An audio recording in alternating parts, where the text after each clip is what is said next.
வாழ்வழிக்கும் திரு சொற்களால் அனுதினமும் எங்களை வளர்த்தெடுக்கச் செய்து எங்களை வழிநடத்துகின்ற எங்கள் அன்பின் இறைவா, இப்பொழுதும் வாழ்வு தரும் உமது சொற்களை கேட்க ஆவலோடு நிற்கிறோம். உம்முடைய திருமறையின் வழியாக நீர் எங்களோடு இடைபடும். மனித சத்தம் அல்ல, இறை சத்தத்தையே நாங்கள் உணர்ந்து கொள்ளவும், தொடர்ந்து எங்கள் வாழ்வை உமக்கு நேராக திருப்பிக் கொள்ளவும் நீர் எங்களுக்கு உதவி கூற வேண்டும் என்று இறை மைந்தர் இயேசு கிறிஸ்துவின் பெயரில் விண்ணப்பிக்கிறோம் எங்கள் பெற்றவராம் நல்ல கடவுளே, ஆமென். கிறிஸ்து இயேசுக்குள் அன்பார்ந்தவர்களே, மீண்டும் ஒரு முறை உங்கள் அனைவரையும் நமது ஆண்டவர் இயேசுவின் பெயராலே வாழ்த்துகின்றேன். ஆண்டவரின் அருளும் ஆசியும் உங்கள் அனைவரோடும் எப்பொழுதும் தங்கியிருக்க இறைப்பேரிலே வாழ்த்து கூறுகிறேன். இன்றைய நாள் நம்முடைய தென்னிந்திய திருச்சபையின் அட்டவணையின்படி நாம் சிந்திக்க வேண்டிய தலைப்பு குடும்ப ஞாயிறு. ஆகவே இதை நாம் 5வது தேதி, அதாவது ஜனவரி மாதத்தினுடைய முதல் ஞாயிறிலே நாம் அதை அனுசரிப்பிருப்பதினாலே அந்த நாளுக்குரிய திருமறை பகுதியை நாம் இன்று தியானிக்கின்றோம். இன்றைய தியானத்துக்கு என்று நமக்கு கொடுக்க பெற்றிருக்கின்ற, நாம் தேர்வு செய்ய கொண்டிருக்கின்ற தலைப்பு மீட்புக்கான வெளிப்படுத்தல், ரெவலேஷன் ஃபார் சால்வேஷன். இந்த வெளிப்படுத்தல் என்பது எபிஃபானி அல்லது திருவெளிப்பாடின் தினம், ஜனவரி 6ஆம் தேதி இந்த திருவெளிப்பாடின் நாளாக திருச்சபை பாரம்பரியம் அனுசரிக்கின்றது. அந்த நாளிலே எவ்வண்ணம் இறைவன் மனுக்குலத்திற்கு காட்சி கொடுத்து அவற்றின் வழியாக இறை தன்மைகளை மனுக்குலத்திலே வளர்த்தெடுக்க செய்தார் என்கின்ற நாளை நினைவு கூறவும், தொடர்ந்து ஆண்டவர் எப்படி தம்முடைய திருமறையின் வழியாக மக்களின் வாழ்வோடு கூட இணைந்து தன்னை வெளிப்படுத்துகின்றார் என்பதையும் நாம் சிந்திக்கும்படியாக இந்த தலைப்பு நம்முடைய தென்னிந்திய திருச்சபை கொடுத்திருக்கின்றன. ஆகவே இந்த வெளிப்பாடு என்று சொல்லுகின்ற போது இன்றைய உலகத்திலே பல மக்கள் பல நிலைகளிலே இவைகளை பொருள் மாற்றம் செய்து சொல்லக்கூடிய செய்தியை நாம் பார்க்கிறோம். இப்போ வெளிப்படுத்தல் கடவுள் எனக்கு வெளிப்பட்டார், கடவுள் என்னோடு பேசினார், கடவுளோடு நான் விண்ணுலகத்திற்கு சென்று அவருடைய தரிசனங்களை பெற்றேன் என்று சொல்லி பற்பல நிலைகளிலே இன்றைக்கு மனுக்குலத்திலே இருக்கின்ற நபர்கள் இறை வெளிப்பாடை குறித்து பேசுகிறது உண்டு. அதே வேளையிலே மீட்பை குறித்து பேசுகின்ற போதும் இன்றைக்கு ஒரு மத அடிப்படைவாதத்தை வைத்தே அநேகர் பேசுகின்ற காரியம் உண்டு, இல்லையா? So the salvation is interpreted on the basis of the religious fanaticism and fundamentalism, and that's where the Church of South India is inviting us to once again ponder upon the real depth meaning of salvation. What is salvation? மீட்பு என்றால் என்ன, நாம் பேசுகின்ற ரட்சிப்பு என்பதின் வெளிப்பாடு என்ன என்பதை நீங்கள் அறிய வேண்டும். ஆண்டவர் இயேசு கிறிஸ்துவினுடைய பிறப்புக்கு முன்பதாக இறை தூதர் யோசேப்புக்கு அவர் காட்சி கொடுத்து அவரிடத்திலே சொல்லுகின்ற செய்தி, நீ இவருக்கு இயேசு என்று, இல்லையா, யார்கிட்ட சொன்னாரு? ஆமா, இல்லையா, மரியாள் இடத்திலே அவர் சொல்லுகிறார், இல்லையா? நம்ம கேட்கும்போது என்ன செய்யணும்? எதற்காக நான் இதை சொல்லுகிறேன் என்றால், யார் எப்படி சொல்லுகின்ற போதும் வசனத்தை நாம் எச்சரிப்போடு கேட்க வேண்டும். இன்னைக்கு இருக்கிற உலகத்திலே அப்படிதான் இருக்கிறது. இன்றைக்கு செய்திக்கு பஞ்சமே இல்லை.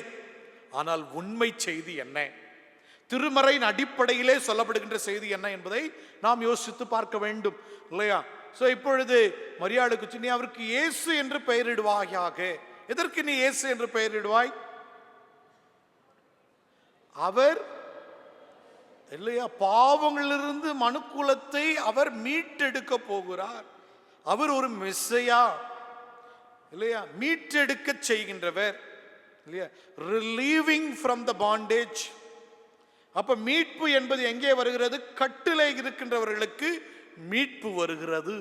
நீங்கள் முதலாம் உடன்படிக்கையாகிய பழைய ஏற்பாடு என்று நாம் அழைக்கின்ற புத்தகங்களிலே முழுவதுமாக நாம் பார்க்கின்ற போது எவ்வண்ணம் இறைவன் மனுக்குலத்தை மீட்டெடுத்தார் என்று பார்க்கிறோம். எப்போதெல்லாம் இறை சத்தத்திற்கு செவி சாய்க்கிறார்களோ அப்பொழுதெல்லாம் வாழ்வு பெறுகின்றனர், சுதந்திரமாக ஜீவிக்கின்றார்கள். எப்பொழுதெல்லாம் இறை கட்டளைக்கு விரோதமாக அல்லது இறை சத்தத்திற்கு செவி சாயாமல் செல்லுகிறார்களோ அப்பொழுதெல்லாம் அடிமைதனத்துக்கு உட்படுகின்றார்கள். அப்படி என்றால் இங்கே பழைய ஏற்பாட்டிலே ஏறக்குறைய 100 முறை இந்த மீட்பை குறித்து பேசப்பட்டிருக்கிறன. அப்பொழுது மக்களின் அடிமைதனத்திலிருந்து அவர்கள் கொண்டிருக்கின்ற அந்த பிடியிலிருந்து அவர்களை மீட்டு எடுக்கின்றார். So redeeming them from the bondage of slavery, அதுதான் மீட்பு என்று நாம் பார்க்கிறோம். அப்படி தொடர்ந்து நாம் புதிய ஏற்பாடிலே பார்ப்பீர்கள் என்றால் 40 முறைக்கு ஏறக்குறைய 40 முறை மீட்பை குறித்து பேசப்படுகிறது. அந்த மீட்பை குறித்து பேசுகின்ற போது பவுலடிகளார் அதிகமாக பேசுவார். அப்பொழுது குற்றத்தை குறித்து பேசுவார், நாம் பாவம் என்று சொல்லுகிறதை குறித்து அதிகமாய் பேசுவார். அப்பொழுது பாவம் என்று சொல்லுகிற போது எது பாவம் இல்லையா, நமக்கு ஒரு கேள்வி வர வேண்டும்.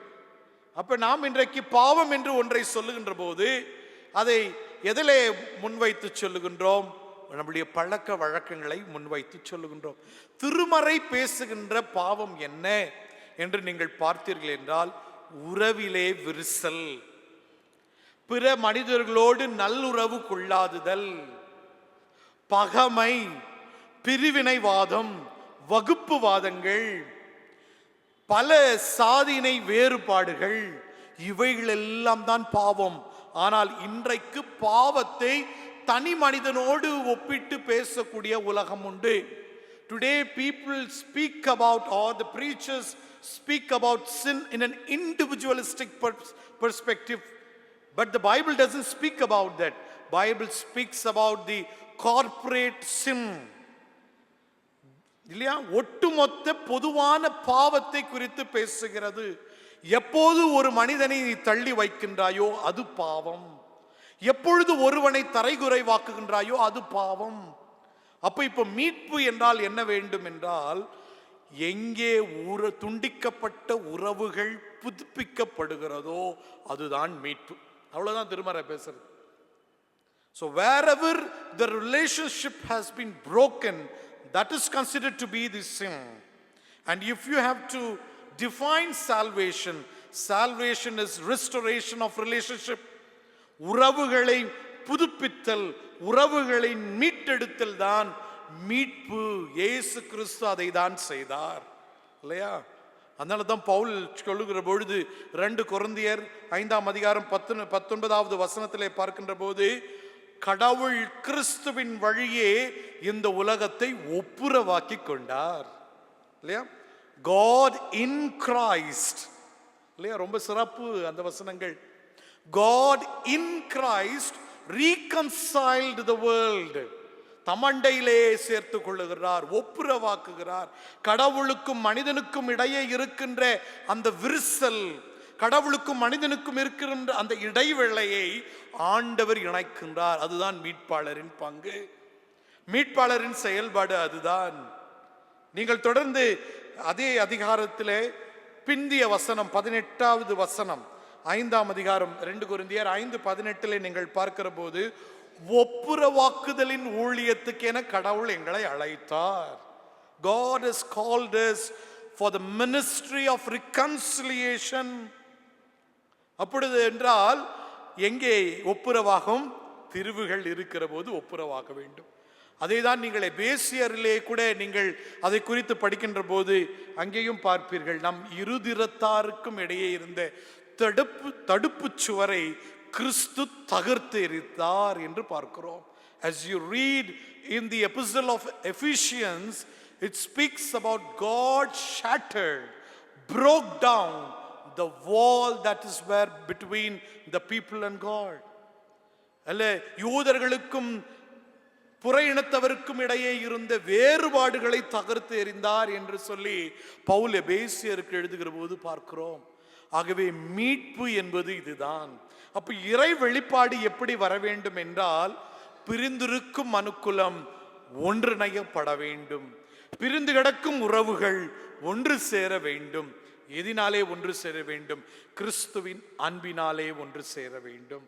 அநேகர் பேசுகின்ற போது இயேசுவின் மரணத்தை மீட்புக்கு ஒப்பிட்டு பேசுவார்கள். இயேசு மரித்ததற்காகவே வந்தார் என்று பேசுவார்கள். நீங்கள் திருமறையை எடுத்து பார்க்கிற போது இயேசு வாழ்வு கொடுக்கவும், யோவான் 10:10 வாழ்வு கொடுக்கவும், அந்த வாழ்வின் பரிபூரணத்தை மக்கள் பெற்றுக்கொள்ளவும் வந்தார். Christ came to this world to grant and provide life and life in abundance. வாழ்வின் பூரணத்தை பெற்றுக்கொள்ள வந்தார். அப்படி வாழ்வு கொடுக்க வந்த ஆண்டவரை வாழ்வுக்கு ஏதுவான சிந்தனைகளை மனுக்குலத்துக்கு கொடுக்கின்ற போது உயர் வர்க்கம், அதிகாரம் நிறைந்தவர்கள், ஆட்சி பொறுப்பிலே அமர்ந்தவர்களுக்கு பொறுக்க முடியவில்லை. ஏனென்றால் அவர்களுக்கு மக்களின் வாழ்வை பறித்து அவர்களின் இரத்தத்தை உறிஞ்சி வாழ வேண்டும் என்று நினைத்தவர்களுக்கு மக்கள் விடுதலையோடு வாழ வேண்டும் என்கின்ற எண்ணம் அவர்களுக்குள்ளே இல்லை. ஆகையினாலே தான் நீதிபரராகிய இயேசுவை கொல்ல வேண்டும் என்று முயற்சி எடுத்தனர். இதுதான் மீட்பின் திட்டம். இதை இறைவன் வகுத்தது அல்ல. மனுக்குலம் தங்களை தெய்வமாக்கிக் கொள்வதற்கும், மனுக்குலம் எங்கே என்னுடைய அந்தஸ்தும் அதிகாரமும் பறிபோய்விடும் என்ற ஒரு அச்சத்திலே இயேசுவை சிலுவையிலே கொன்றனர். அதுதான் உண்மை. அநீதி நிறைந்த உலகத்திலே நீங்கள் நீதியை போய் பேசுவீர்கள் என்றால் அநீதியின் நிறைந்தவர்கள் எல்லாம் ஒன்று சேர்ந்து நீதியை கொல்வதற்கு முயற்சி எடுப்பார்கள். அதேதான் சிலுவையிலே அங்கே நடந்த மாபெரும் நிகழ்வு. எங்கே பகைமையும் பிரிவினைவாதங்கள் இருக்கிறதோ அப்பொழுது அன்பு பேசுகிற போது அவர்களாலே அந்த அன்பை ஈர்த்து கொள்ள முடியாமல் அந்த பகைமையை வளர்த்தெடுப்பதற்கு, அன்பை கொள்ளுவதற்கு முயற்சிக்கின்றனர். அதுதான் உலகம், புறம் பேசும் உலகம், வெறுப்பையும் வைராக்கியத்தையும் பேசும் உலகம். இந்த உலகம் மீட்டெடுக்கப்பட வேண்டும் என்பதுதான் இறைவனின் மாபெரும் திட்டம். அதிலேதான் ஆண்டவர் இயேசு கிறிஸ்துவை இந்த உலகத்துக்கு அனுப்பி அருளுகின்றார். அப்படி என்றால் பாவம் நம்மை அந்நியப்படுத்தும், மீட்பு நம்மை இறைவன் அண்டையிலே கிட்டி சேர்க்கிறது. Sin brings alienation from God, but rather salvation unites us, reconciles us to God. இவைகளை நாம் புரிந்து கொள்ள வேண்டும். கடவுளோடு ஒப்புரவாக வேண்டும் என்றால் சக மனிதனையும் ஏற்றுக்கொள்ள வேண்டும். If you have to reconcile with God, you also need to reconcile with your fellow human being. Unless you do that, you cannot reconcile with God. ஆகையினாலே தான் 1 யோவானிலே நீங்கள் படிக்கின்ற போது 4ஆம் அதிகாரத்திலே அங்கே சொல்லுகின்ற செய்தி என்ன? காண்கின்ற உன் சகோதரனை, காண்கின்ற உன் உறவினிடத்திலே, காண்கின்ற உன் படைப்பினிடத்திலே நீ அன்பு கூறாமல் காணாத தெய்வனிடத்திலே அன்பு கூறலாகுமோ? முடியாது, கூடாது. ஏசாவுக்கும் யாக்கோபுக்கும் மிகப்பெரிய போர், சொத்திலே மிகப்பெரிய ஒரு பிரச்சனை. யாக்கோபு எல்லா ஆசீர்வாதங்களையும் எடுத்து ஓடி விடுகின்றான். ஆனால் மனம் திரும்பி மீண்டும் வருகின்றான். பாருங்க, வருகிற போது ஏசா சொல்லுகின்ற வார்த்தையை நீங்கள் நினைவு கூற வேண்டும். ஏசா யாக்கோபை பார்த்த மாத்திரத்தில் அவன் சொல்லுகின்ற வார்த்தை என்ன? இறைவனுடைய முகத்தை நான் உன்னிலே பார்க்கிறேன். So that is the revelation of God. நீங்கள் கடவுளை எனக்கு வெளிப்பாட வேண்டும் என்று சொல்லி எங்கெங்கேயோ அலைந்து திரிய வேண்டாம். உன் சக மனிதனை நீ ஏற்றுக்கொள்ளுகின்ற போது, அவன் மீது அன்பு செலுத்துகிற போது அந்த இறை படைப்பை உன்னால் பார்க்க முடியும். ஏசா சொல்லுகின்ற செய்தி அதுதான். உன் முகத்தை நான் பார்க்கிற போது இறைவனின் முகத்தை பார்க்கிறது போன்றே தோன்றுகிறது. மனம் திரும்பி வருகின்ற எவருக்கும் இறை சாயல் மீட்டெடுக்கப்படுகின்றன. Those who ever repent, their image of God in them will be restored. மறுபடியும் அது மீட்டெடுக்கும். அந்த இறை சாயல் எல்லாருக்குள்ளும் அடங்கி இருக்கிறது. அந்த இறைவனை பிறரிலே பார்ப்பதற்கு நாம் முயற்சி எடுக்க வேண்டும். தொடர்ந்து இன்றைக்கு படிக்க கேட்ட 3 திருமறை பகுதிகளையும் சுருக்கமாக நாம் பார்ப்போம். யாத்திராகமம் 3ஆம் அதிகாரம் நாம் அதிகமாக படிக்கின்ற ஒரு திருமறை பகுதி. இதே வருடத்திலே 3வது முறை இந்த பகுதியை நாம் தியானிக்கின்றோம். இந்த பகுதியிலே நீங்கள் பார்க்கிற போது இஸ்ரவேல் மக்கள் 400 ஆண்டுகள் அடிமைதனத்தில் இருக்கிறார்கள். இன்னைக்கு நம்மெல்லாம் 1 வருஷம் கஷ்டத்தில் பட்டுட்டோம்னா, கடவுள் எங்க இருக்கிற, நான் கூப்பிடுற சத்தம் உனக்கு கேட்குதா, உனக்கு கண்ணு இருக்கா, உனக்கு காது இருக்கான்னு நம்ம சொல்றோம். எங்க எத்தனை வருஷங்க? 400 வருஷம் நம்பிக்கை இழக்காமல் கடவுள் இடத்துல கூக்குரலிட்டு கொண்டே இருக்கிறது இஸ்ரவேல் சமூகம். அப்ப 400 வருடம் என்றால் 40 தலைமுறைகள் அத்தனை அளவுக்கு துயரத்தை அனுபவித்துக் கொண்டு இருக்கிறார்கள். கடவுள் இவைகளை கண்டு தம்முடைய வேளைக்காக காத்து நிற்கிறதை நாம் பார்க்கிறோம். அப்பொழுதுதான் அவர் மோசேயை அழைக்கிறார். எதற்கு மோசேயை அழைக்க வேண்டும்? புதின பகுதியை நீங்கள் பாருங்கள். எகிப்தில் இருக்கிற ஒருவன் இஸ்ரவேலை அதிக துன்புறுத்தி கொண்டிருந்தான். அங்கே எகிப்து இஸ்ரவேல் என்று சொல்லி நீங்கள் பாராமல் பிற மனிதனை துன்புறுத்தி கொண்டிருந்த ஒரு நபன் என்று சொல்லி நீங்கள் பார்க்க வேண்டும். அப்போ பிற மனிதனை துன்புறுத்தி கொண்டிருக்கிற போது பொறுக்க முடியாமல் என்னுடைய சக படைப்பை நீ துன்புறுத்தி கொண்டிருக்கிறாயா என்று சொல்லி அவன் என்ன செய்கிறான்? வன்முறையை கையில் எடுக்கிறான். வன்முறை எடுக்கலாகாது. ஆனால் பழைய திருமறை, நம்முடைய பழைய ஏற்பாடு என்று சொல்லும் முதல் உடன்படிக்கையிலே அவைகள் அதிகமாக சொல்லப்படுகின்றன. அப்போ இங்கே மோசேவுக்குள் இருந்த யோசனை என்னவென்றால், நான் நீதியை நிலைப்பிக்க வேண்டும். எதற்கு நீ சகப்படைப்பை துன்புறுத்துகிறாய்? அப்ப அங்கேதான் மோசேவின் எண்ணத்தை ஆண்டவர் பார்க்கிறார். நீதிக்காக, இறை சித்தத்தை நிறைவேற்றுவதற்காக இவன் எதற்கும் துணிவான், எதற்கும் துணிந்தவன் இவன் என்று ஆண்டவர் யோசித்ததினாலே தான் மோசேயை அழைக்கிறார். வேற ஒன்றும் ரீசன் இல்லைங்க, இல்லையா? நிறைய பேர் நமக்குள்ள கூட இருக்கும், எப்படியாவது இந்த சமூகம் முன்னேற்றப்பட வேண்டும். ஆனால் துணிவோடு யார் முன்னேறங்குவது என்று சொல்லும்போது எல்லாருமே இப்படி தங்கிடுவோம், இல்லையா? அந்த துணிவோடு செல்லுகின்றவனை ஆண்டவர் அதிகமாக எடுத்து உபயோகிக்கின்றதை, பயன்படுத்துகின்றதை நாம் பார்க்கிறோம். அங்கே அவர் பயன்படுத்துகிறார், மோசேயை அழைக்கிறார். எரியும் முற்புதர், இல்லையா, எரிந்து கொண்டிருக்கிறது, ஆனால் மரங்கள் பட்சிக்கப்படவில்லை. மக்கள் வாழ்ந்து கொண்டிருக்கிறார்கள், ஆனால் அவர்களுடைய வாழ்வு பாடிலே இருக்கிறது, எரிந்து கொழுந்து விட்டு எரிந்து கொண்டே இருக்கிறது. அப்ப இறைவன் அதிலே காட்சி கொடுக்கின்றார். காட்சி கொடுக்கிற போது மோசே இடத்துல அவர் சொல்லுகின்றார், நானே கடவுள். அது சொல்வதற்கு முதல் சொல்லுகிறார், உன்னுடைய கால்களில் இருக்கும் காலணிகளை கழற்றி விடு. எதற்கு அப்படி சொல்லுகிறார்? பரிசுத்த இடம். வேற என்னவா இருக்கும்? பொதுவா யோசிங்க. இப்ப நம்ம காலில் இருக்கிற காலணிகள், நம்மளுடைய சிறப்புகளை கழட்டி வைத்தால் என்ன? எதற்கு நம்ம கழட்டி போட்டுட்டு இருக்கோம்? சொகுசு. அது ஒரு முறை நான் சொல்லியிருக்கிறேன். பிறகு இன்னும் வேற என்ன காமனா நம்ம என்ன யோசிக்கலாம்? ரெஸ்பெக்டிங். ஓகே, ரெஸ்பெக்ட், மதிப்பு கொடுக்கிறோம். Very good. இவைகள் எல்லாம் சரிதான்.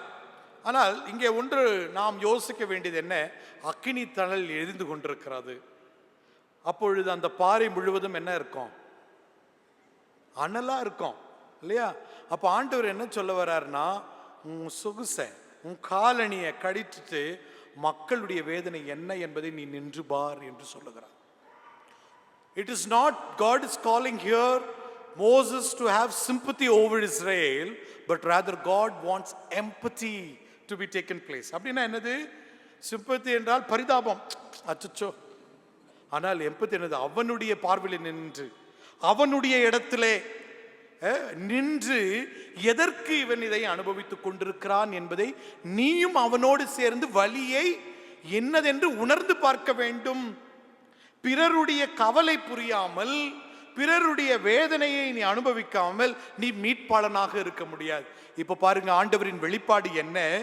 இங்கே உலகமெல்லாம் கடவுளாக வேண்டும் என்று யோசித்துக் கொண்டிருந்தார்கள்.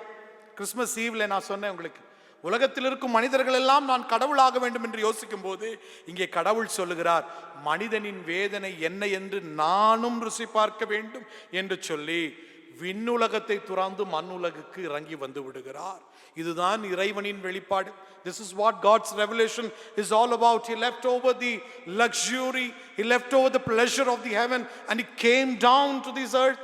அங்கேதான் இங்கே பார்க்கிறோம், இதுலையா 7வது வசனம் 8வது வசனத்தில் ஆண்டவர் அவர்களுடைய கூக்குரலை கேட்டு அவர்களை விடுவிக்கும்படி தாமே இறங்கி வந்தார். இதுதான் இறை வெளிப்பாடு. ஆகவே இறைவன் மனுக்குலத்தோடு வருகின்றார். ஆகையினால்தான் ஒரு பாடலும் உண்டு, இதோ மனிதர்களின் மத்தியில் வாசம் செய்யும் தெய்வாதி, இல்லையா? நம்மிடையே கிருபையும் சத்தியமும் நிறைந்தவராய் தம்முடைய கூடாரத்தை மனிதர்களிடையே அமைத்தார் என்று யோவான் 1ஆம் அதிகாரத்திலே நீங்கள் படிக்கிறது உண்டு, இல்லையா? அப்ப கடவுள் எங்கேயோ இல்லை, நம்முடன் இருக்கிறார், நம் மத்தியில் இருக்கிறார். அதுதான் இம்மானுவேலின் கடவுள் என நாம் கொண்டாடினோம். ஆண்டவர் நம்மோடு இருக்கிறார். God is with us. கடவுள் என் பட்சத்தில் நிற்க எனக்கு எதிராய் நிற்கக்கூடியவன் யார் என்று பவுலடிகளார் குறிப்பிடுகிற வார்த்தை, இறைவனோடு கூட வாழுகின்ற அனுபவங்கள் நமக்கு தேவை. இங்கே மோசே அதைத்தான் செய்கிறார். மோசே அழைக்கும் போது சொல்லுகிறார், நீ நானாக இரு. And that's where God says, I am who I am, because you should follow me. I am. அப்ப நான் என்று சொல்லுகிறது ஒரு நாளும் இஸ்ரவேல் மக்கள் எப்பொழுதும் நான் என்று சொல்லவே மாட்டார்கள். அவருடைய அதனாலதான் யாவே என்கின்ற சொல்லை அவர்கள் உச்சரிக்க மாட்டார்கள். நான் என்பது எப்பொழுதும் வராது. ஆனால் பரிதாபம் என்ன, எனக்கு கிறிஸ்தவ சமூகத்தில் நான் என்பது இன்றைக்கு அதிகமாக வந்துவிட்டது. நான் தான் பண்ணேன், நான் தான் இதை செஞ்சேன், நான் தான் இதை ஒழுங்கு, இப்படி சுய புகழ் பேசுகின்ற மக்கள், அது நம்பிதான் இன்றைக்கும் மக்கள் ஓடுகிறது உண்டு. இயேசுவை அடையாளம் காண்பிப்பதை விட இன்றைக்கு தனி மனிதர்கள் தங்களை அடையாளம் காண்பித்துக் கொண்டு தங்களை புகழ்படுத்தி கொண்டிருக்கிற இடங்களிலே மக்களும் இன்றைக்கு அதிகமாக விரும்புகிறார்கள். ஏனென்றால் மக்கள் தங்களுக்கு விருப்பமானது எதுவோ அதை இன்னொருவர் பேசுகிற போது அவர்களிடத்திலே தங்களை வசியப்படுத்தி விடுகிறார்கள். திருவசனத்தை பேசுகிற போது அவைகள் ஏற்கப்படலே லாகாது. அதை தான் தீமோத்தேயுவுக்கும் பவுல் எழுதுகிறார்.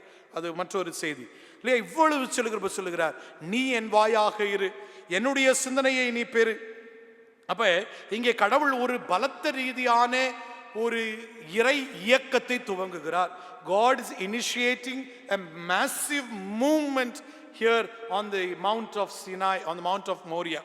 இதுதான் மிக தெளிவாக நாம் புரிந்து கொள்ள வேண்டிய செய்தி. அவர் சொல்லுகிற போது சொல்லுகிறார், நீ என் மனிதனாக இரு, you be the God's man, you represent me, இல்லையா? You should be my mouth, நீ என் வாயா இருக்கணும் அப்படின்றாரு. உன்னுடைய சிந்தனைகள், உன்னுடைய செயல்பாடுகள் என்னுடையதாக இருக்க வேண்டும். It should be God's own thoughts and desire, and that's where the salvation can be placed in the community. இன்றைக்கு மீட்பு உலகத்துக்கு கொண்டு செல்ல வேண்டும் என்றால் நீங்கள் இறை பிரதிநிதிகளாக இறைவனின் சாயலை நீங்கள் தரித்தெடுக்கின்ற போது மீட்பினாளர்களாக நீங்கள் இருக்க முடியும். தொடர்ந்து இன்றைக்கு நாம் படிக்க கேட்ட அப்போஸ்தலர் 16ஆம் அதிகாரம் 6 to 10 வரைக்கும் உள்ள திருவசனங்களை நீங்கள் படித்தீர்கள். அநேக நேரங்களிலே நம்முடைய பலத்திலே நாம் சார்ந்திருக்கிறோம். என்னுடைய சிந்தனை எதுவோ அந்த சிந்தனைக்கு நேராகத்தான் நாம் ஓட வேண்டும் என்று யோசிக்கிறோம். ஆனால் இங்கே மனித சிந்தனையை மாற்றி இறை சிந்தனையை மேலோங்க செய்கிறார் தூய ஆவியானவர். கிறிஸ்து இயேசுவின் ஆவி, the spirit of Jesus is once again inspiring his disciples to fulfill God's desire and not human ability. மனிதனுடைய திறன்களையோ வல்லமைகளையோ அல்ல, இறைவனின் சித்தத்தை நிறைவேற்றுவதற்கு அழைக்கின்றார். பவுலடிகளார் மிக தெளிவாக அதற்கு கீழ்ப்படுகின்றதை நாம் பார்க்கிறோம். இன்றைக்கு அநேக நேரம் நம்முடைய சிந்தனைகள், நம்முடைய ஆசைகள் நிறைவேறவில்லை என்று யோசிக்கின்ற போது இறை மீட்புக்கு அது துணை போகாது. இறை மீட்புக்கு துணை போக வேண்டும் என்று சொன்னால் இறை சித்தம் என்னதென பகுத்தறிவு செய்ய வேண்டும். You need to discern the will of God. அங்கே பகுத்தறிவு இல்லாமல் இறை சித்தத்தை நிறைவேற்ற முடியாது. பவுலடிகளார் அதை தான் செய்கின்றார். இறை சித்தத்தை உணர்ந்து அறிகின்றார்.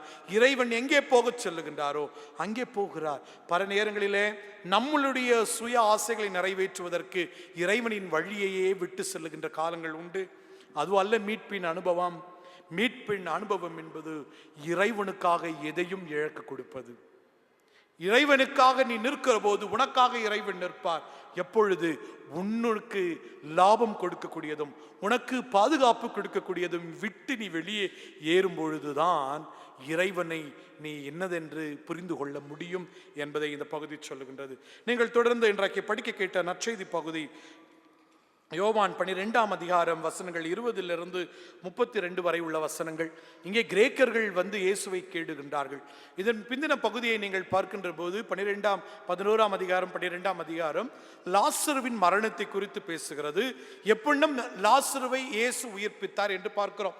லாசருவை இயேசு உயிர்ப்பித்த மாத்திரத்திலே எங்கே இயேசுவின் புகழ் பரவிவிடுமோ என்று சொல்லி இயேசுவையும் லாசருவையும் கொல்லுவதற்கு என்ன செய்தார்கள்? திட்டம் தீட்டினார்கள் இல்லையா? அப்ப யோவான் நற்செய்தியாளரின்படி இயேசு கிறிஸ்து சிலுவையிலே கொல்லப்படுவதற்கான காரணம் என்னவென்று சொன்னால் என்னது? லாசருவை உயிரோடு எழுப்பினது. நான் பேசுறது புரியுதா? மனிதருக்கு வாழ்வு கொடுத்ததினாலே நீதியின் அதிபதியை, வாழ்வின் மன்னரை கொல்லுவதற்கு உலகம் யத்னித்தது. இதுதான் இங்கே செய்தி. இப்போ யூதர்கள் இயேசுவின் இடத்திலே வருகிறார்கள். அந்திரேயாவும் பிலிப்பின் இடத்திலே போய் சொல்லுகின்றார்கள், நாங்கள் இயேசுவை பார்க்க வேண்டும்.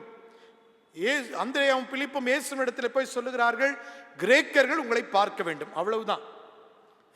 இதே யோவான் நற்செய்தியிலே 2 பகுதிகளில் சொல்லுகிறார், என் வேளை இன்னும் வரவில்லை என்று சொல்லி. ஆனால் இந்த பகுதியிலே நீங்கள் பாருங்கள், இயேசு சொல்லுகிறார், பிதாவானவர் மனுஷகுமாரனை மகிமைப்படுத்தும் வேளை இதோ வந்துவிட்டது.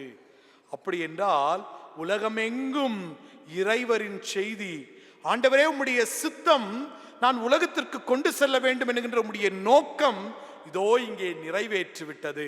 இப்பொழுது எனக்கு எது நடந்தாலும் அவைகளை நான் ஏற்றுக்கொள்ளுகிறேன் என்பதுதான் பொருள். நீங்கள் 27வது வசனத்திலே படிக்கின்ற போது இங்கே கெத்செமனே தோட்டத்திலே இயேசுவுக்கு சொல்லப்படுகின்ற அதே வார்த்தை சொல்லுகிறது. என்ன சொல்லுங்க? என் ஆத்துமா துயருற்றிருக்கிறது, என் ஆத்துமா கலங்கி இருக்கிறது என்று சொல்லுகிறார். எதற்கு கலங்கி இருக்கிறது? எதற்கு? இறை சித்தத்தை செய்யும் தமது அடியார்களுக்கு நேரிடும் உபத்திரவம் இதுவல்லவோ. உலகம் புகழ் பெற்று உலக புகழுக்கு உம்முடைய புகழ் பங்கம் வந்து விடுமோ என்று உழைக்கும் போது இந்த உலகம் எங்களை எதிர்த்து வருகின்றதே இல்லையா? அதுதான் அங்கே பார்க்க வேண்டிய செய்தி. அப்பொழுதுதான் ஆண்டவர் இயேசு சொல்லுகின்றார், கோதுமை மணியானது நிலத்தில் விழுந்து சாகாவிடில் அது என்ன செய்யாது, அது தனித்திருக்குதுமாயில் பலன் தரும் என்று சொல்லப்படுகிறது. அப்படி என்றால் இறை மீட்பை கொண்டு செல்ல வேண்டும் என்றால் அது சாதாரணமானதல்ல, சாதாரணமானதல்ல. ஒரு ஸ்டேஜ் அமைச்சிட்டு மைக்க பிடிச்சிக்கிட்டு நான் பாட்டு கத்திட்டு போறது அல்ல அல்ல. எங்கே துன்பம் இருக்கிறதோ, எங்கே அநீதி இருக்கிறதோ, எங்கே பிரிவுகள் போராட்டங்கள் இருக்கிறதோ, எங்கே குற்றங்கள் அங்கே அதிகரித்துக் கொண்டிருக்கிறதோ அதன் நடுவே நின்று குரல் எழுப்புவதுதான். மேடைகளை அமைத்து பேச்சாளர்களை போன்று ஜனங்களை கூட்டி பேசுவது அல்ல இறை மீட்பு. இயேசு கிறிஸ்துவின் திருப்பெயரை உச்சரிக்கப்பட வேண்டும் என்றால் இயேசுவின் வாழ்வு நமக்கு தேவை. இயேசு யோசித்தத யோசனைகள் நமக்கு தேவை. இயேசுவின் சிந்தனையோடு நம்மை ஒத்துவித்துக் கொள்வது தேவை. சுயத்தை வெறுக்க வேண்டும். ஆகையினால தான் இங்கே சொல்லுகிறது, ஒருவன் தன்னை தான் வெறுத்து தன் சிலுவையை எடுக்காவிடில் கிறிஸ்துவை பின்பற்ற முடியாது.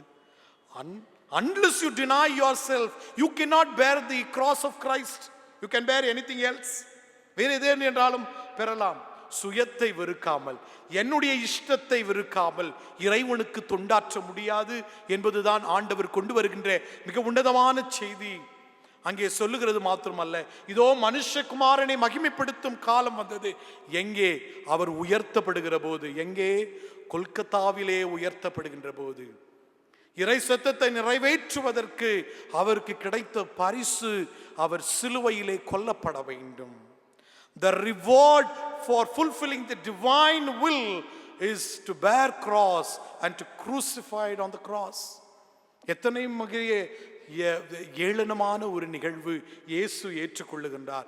ஆகையினாலே சொல்லுகிறார், அனைவரையும் நான் என்னிடத்திலே கிட்டி சேர்வதற்கு நான் உயர்த்தப்பட்டேன். ஆகவே இன்றைக்கு சொகுசையும் தேடி, இன்றைக்கு எல்லாவித வைடூரியங்களையும் தேடி வாழ்ந்து கொண்டிருக்கின்ற திருச்சபையே, இன்றைக்கு இறை மீட்பை நாம் கொண்டு செல்ல வேண்டும் என்றால் என்னுடைய சுயத்தை நான் வெறுக்க வேண்டும். என்னை நான் வெறுக்காமல் கிறிஸ்துவை ஏற்க முடியாது. ஆகவே ரட்சிப்பு என்பது, salvation is not an individualistic approach, rather it is a corporate one. பொது நல மக்களின் வாழ்வை கொண்டு சேரக்கூடியது. இதற்கு அர்ப்பணிப்பதுதான் புதிய வாழ்வின் அனுபவம். Offering and committing oneself for this cause will become a new life towards salvation. இவைகளை நாம் விளங்கிக் கொள்ள வேண்டும் என்று யோசிக்க வேண்டும். ஆகவே மீட்பு முடிவடைந்து விட்டதா? Is salvation fulfilled? No, not yet. இந்த உலகம் முழுவதும் இறை ஆளுகை விதைக்கப்படும் வரைக்கும் இறை மீட்புக்கு முடிவில்லை. There is no end for salvation until God's sovereignty reaches to the ends of this world, and we have been called to be the instrument of God. இறைவனுடைய சித்தத்திற்கு நம்மை அதற்கென்று அடிப்படையை அழைக்கின்றார். 403வது கீர்த்தனையின் 2வது அடியை, முதல் 2 அடியை நாம் ஜெப நிலையிலே சேர்ந்து பாடுவோம்.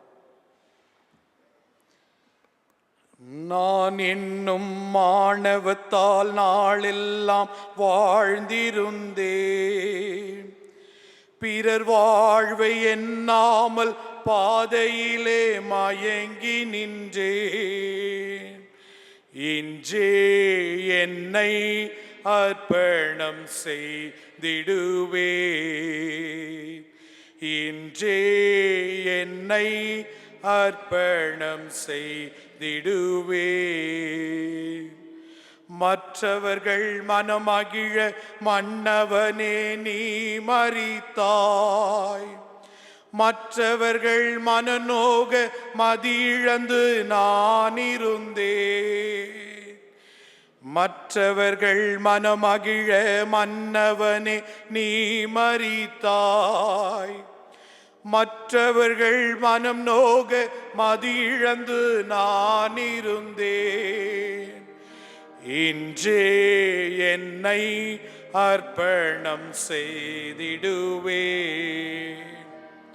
பிறர் வாழ வேண்டுமெனில் நான் சாக வேண்டும்.